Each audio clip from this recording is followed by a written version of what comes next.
जय हिंद सभी स्टूडेंट को। स्वागत है आप सभी छात्रों का आज की क्लास में। प्यारे बच्चों, आज की क्लास में हम क्लास 10th के व्याकरण के बहुत ही महत्वपूर्ण और वीवीआई ऑब्जेक्टिव क्वेश्चंस को याद करेंगे। तो आप सभी छात्र इस क्लास को अच्छे से देखिएगा और क्लास में पढ़ाए गए सभी क्वेश्चन और उसके आंसर को याद कर लीजिएगा। तो चलिए आज की क्लास को शुरू करते हैं और पहले क्वेश्चन को देखते हैं।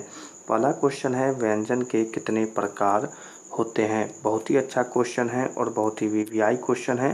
ठीक है, तो क्वेश्चन के साथ आप आंसर भी करें। तो बताइए इस क्वेश्चन का आंसर क्या होगा। व्यंजन के कितने प्रकार होते हैं। ठीक है, तो चलिए इसके आंसर को देखते हैं। तो इसमें से जो इसका सही आंसर होगा प्यारे बच्चों, वो हो जाएगा 3। ठीक है, तो आप याद रखिएगा इस क्वेश्चन का आंसर क्या होगा। तो आंसर हो जाएगा 3। चलिए बढ़ते हैं अगले क्वेश्चन की तरफ और अगले क्वेश्चन को देखते हैं। अगला क्वेश्चन है, गौ का उच्चारण स्थान क्या होता है। ऐसे क्वेश्चन आपके मैट्रिक परीक्षा में बहुत आते हैं, तो आप इसे अच्छे से देखिएगा। तो इस क्वेश्चन का आंसर बताएं कि गौ का उच्चारण स्थान क्या होगा। ठीक है, तो चलिए इसके जो आंसर होंगे यहाँ पर बिल्कुल सही होगा, वो हो जाएगा कंठ। ठीक है, तो याद रखना है गौ का उच्चारण स्थान क्या होगा। तो आंसर हो जाएगा कंठ। चलिए बढ़ते हैं अगले क्वेश्चन की तरफ और अगले क्वेश्चन को देखते हैं। त का उच्चारण स्थान क्या होगा। क्वेश्चन है बहुत ही अच्छा, बहुत ही वीवीआई। त का उच्चारण स्थान क्या होगा। बहुत ही अच्छा क्वेश्चन है। चलिए इसके आंसर को बताते हैं। तो इसका जो आंसर होगा प्यारे बच्चों, वो हो जाएगा दंत। ठीक है, सभी बच्चों के सामने है इस क्वेश्चन का आंसर। आंसर हो जाएगा दंत। चलिए अगले क्वेश्चन की तरफ बढ़ते हैं। अगला क्वेश्चन है, छ का उच्चारण स्थान क्या होगा। बहुत ही अच्छा क्वेश्चन।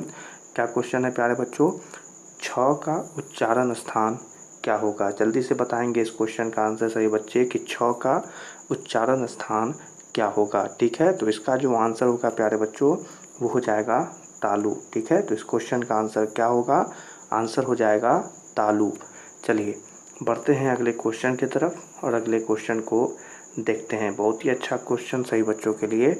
थ का उच्चारण स्थान क्या होगा। चलिए इस क्वेश्चन का आंसर बताएं। बहुत ही अच्छा क्वेश्चन है सही बच्चों के लिए। आंसर ज़रूर बताइएगा ताकि आपको याद करने में आसानी हो। थ का उच्चारण स्थान क्या होता है। ठीक है, तो चलिए इसके आंसर बताते हैं यहाँ पर। इसका बिल्कुल सही आंसर होगा दंत। ठीक है, तो याद रखना है क्या हो जाएगा आंसर। आंसर हो जाएगा दंत। चलिए अगले क्वेश्चन को देखते हैं। अगला क्वेश्चन है, एक ध्वनि जब दो व्यंजनों से संयुक्त हो जाती है तब वह क्या कहलाती है। ठीक है, बहुत ही अच्छा क्वेश्चन है। सही बच्चे इस क्वेश्चन का आंसर देने का प्रयत्न करेंगे। क्या होगा इस क्वेश्चन का आंसर। जब एक ध्वनि दो व्यंजनों से संयुक्त हो जाती है तब वह क्या कहलाती है। ठीक है, तो इसके आंसर को बताते हैं प्यारे बच्चों। इसका जो आंसर हो जाए, तो यहाँ पर इस क्वेश्चन का जो सही आंसर होगा प्यारे बच्चों, वो हो जाएगा संपृक्त ध्वनि। ठीक है, तो इस क्वेश्चन का आंसर क्या होगा, याद रखना है संपृक्त ध्वनि। चलिए अगले क्वेश्चन की तरफ बढ़ते हैं और अगले क्वेश्चन को देखते हैं। अगला क्वेश्चन है, फ का उच्चारण स्थान क्या होता है। चल ठीक है, जल्दी से बताएंगे इस क्वेश्चन का आंसर कि फ का उच्चारण स्थान क्या होता है। ठीक है, तो आंसर क्या होगा प्यारे बच्चों यहाँ पर कि फ का उच्चारण स्थान होता है ओष्ठ। ठीक है, तो याद रखना है आपको क्या होगा आंसर। आंसर होगा ओष्ठ।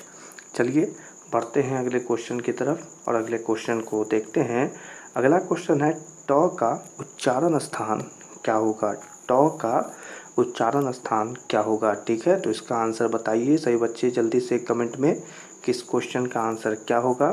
ट का उच्चारण स्थान होता है मुद्रा। ठीक है, क्या हो जाएगा इस क्वेश्चन का आंसर, हो जाएगा मुद्रा। ठीक है, चलिए बढ़ते हैं अगले क्वेश्चन की तरफ और बहुत ही अच्छा क्वेश्चन आ रहा है यहाँ पर सही बच्चों के लिए कि निम्न चिन्हों में कौन योजक है। ठीक है, वीवीआई क्वेश्चन है, परीक्षा में आता है कि निम्न चिन्हों में कौन योजक है। इस क्वेश्चन का आंसर तो सभी बच्चे को आता होगा।